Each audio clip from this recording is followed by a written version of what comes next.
the more challenging it will be.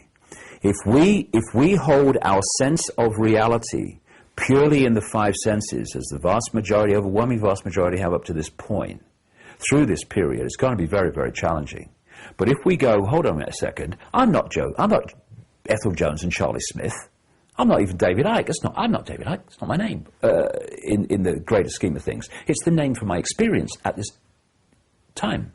So if we pull our point of observation of this from I am infinite consciousness and David Icke, Ethel Smith, Charlie Jones is my experience, then coming through this challenging period we're going into will be much easier, because we'll have a totally different perspective on what's happening. We won't be sitting at the computer playing a computer game thinking we are the game. We will realize that we are playing the game. And therefore, it's just an experience in the great eternity of who we are. This completely changes the point from which we observe challenge, and we observe upset, and we observe things happening that we'd rather not happen, if you don't mind. But what I feel, Bill, is we're now seeing the truth vibrations more and more impact upon themselves, on this reality, not in governments and stuff like that yet, because they are, the fact that they're doing what they're doing, they're very much more in a dense, mind-dominated situation. Therefore, they're connected to the old epoch energy still. So they're not getting the truth vibrations. So that level of awareness, the control system as we perceive it, the banking system and the politics and all the rest of it, the military, media ownership, they're going to be trying to push along this more and more and more control in their desperation to hold on to what the power they've had. But at the same time, more and more people, we're seeing it. My goodness, we see it all over the world. My goodness me, the speed it's happening. More and more people are opening their minds from that density of a lifetime, and they're connecting with the truth vibrations, this new energetic construct, and they're seeing the world and themselves in a completely different way. And we're now at this point where the two are, if you like, not fighting. I hate the word fighting. I hate the word hate. Come to that. Can you hate the word hate? That's a bit of it, but you know what I mean. But there's a tussle going on between that which is awakening and that which is trying to stay still. And symbolically, it's like someone standing in a river that's getting faster and faster going, I ain't moving, the control system. And eventually you're expending so much energy just to stand still, and the inevitable is going to happen. If the river keeps going faster and faster, then it's going to wash you away eventually. That's the control system going. But if we get on the airbed or the canoe and we go down the white water ride, which is going to be for a few years, then it can be an adventure, because it's just an experience. We are all that is, has been, and ever will be, having an experience. I don't care if you're sweeping the streets or you're sitting here talking like me, or you're driving a bus, or I don't know, running a bank. It's an experience. We're all infinite consciousness, infinite possibility. And if we observe what's happening now and what's coming from this perspective, it's a whole lot bloody easier, a whole lot smoother.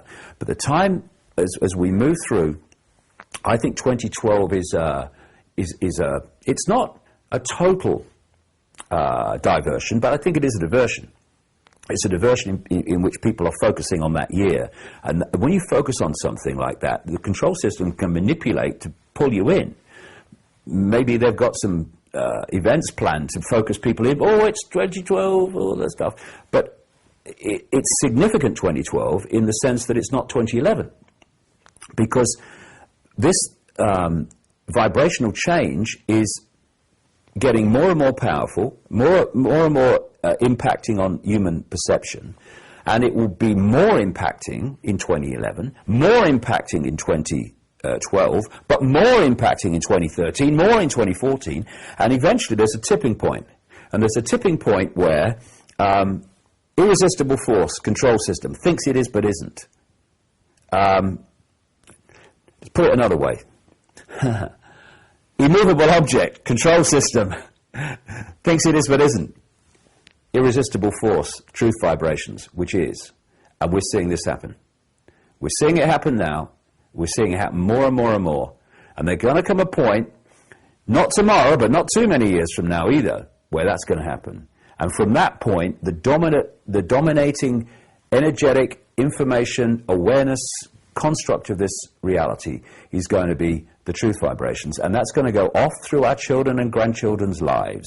And by the end of their lives, which will be much longer because of the energetic change that they're going to experience compared with this schism, which is one of the reasons that human lives kind of plummeted. I mean, when they talk in the ancient world about people living massively long lives, they used to. They're not kidding, because the energetic situation they were experiencing was different.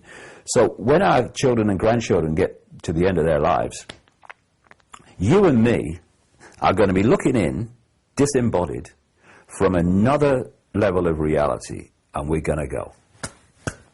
Job done. And that's why we're here. So let's get on with it, shall we?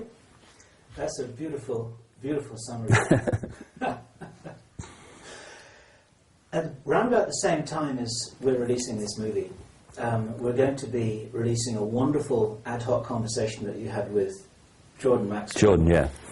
And Jordan was presenting a viewpoint that is valid. I think you and I would agree with that there's actually a military operation going on here between so-called good forces and so-called bad forces. And many people are caught in the crossfire, or they're pawns on the chessboard, or whatever metaphor you want to use. And whatever role we might consider ourselves to be is somewhere in that mix. And Jordan, bless him, was focused on that solid reality of this battlefield and saying, you know what, we're all going to get full of bullet holes if we don't watch out, and we're in deep trouble. And I wondered if you could speak to that, because there are some people, many people watching this video, who still think, you know what, we are in trouble because they're really doing this stuff. And I know that you, and therefore we have to be rescued by forces who are as strong as the so-called dark side, who are trying to manipulate us and control us for reasons of their own. You've spoken to this to some degree, quite some degree, in this conversation we've been having now. Could you say a little bit more about this crucial point, about why is it that this tipping point could occur without the entire world of 7 billion people picking up arms and rioting in the streets? Because that's not the answer, is it? Well, if you think about the energetic construct that we've had through this period, the response to danger, the response to attack has been given what they're giving you. And we call it war. We call it rioting and all the rest of it. Where has it got us? Nowhere. What you fight, you become. You know, if you think that meeting aggression with more aggression is going to take us forward, if you meet aggression with aggression, what are you going to get? Twice the aggression. Oh, we've moved on now, haven't we? Hey, world's a better place. And this is why when I see things like riots over economies and stuff like that, like we've seen in Greece and other places, and we'll see more, no doubt. It's such a confirmation of ignorance of the way things are.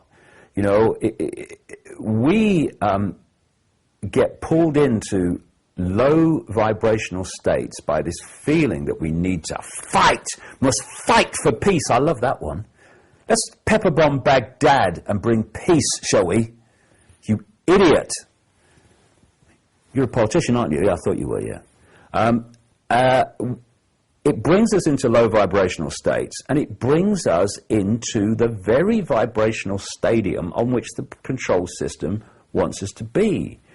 And when you think about it, even on the physical level, they're not bothered about rioting. In fact, it's a good thing from their point of view, because they can then, problem, reaction, solution, justify greater impositions of the control system in terms of violence and SWAT teams and armed police and bringing the military on the streets. You know, thank you very much. You've just given us what we need to justify this. And they're not frightened of protests either. You know, in the run-up to the Iraq war, we had, it was estimated, 1 million people on the streets of London. What happened? They invaded Iraq. let them have their protest. And then, you can protest and you can feel good about yourself. I bloody told them, at least I protested. Let's go down to the pub and have a chat about how good it was. And then what we can do then is we can put the telly on and watch them invade the country we've just protested against them invading, What they're terrified of is not violence, it's not rioting, it's not protests in the street. I'm not saying don't have them, but they're not frightened of them. What they're frightened of is non-cooperation.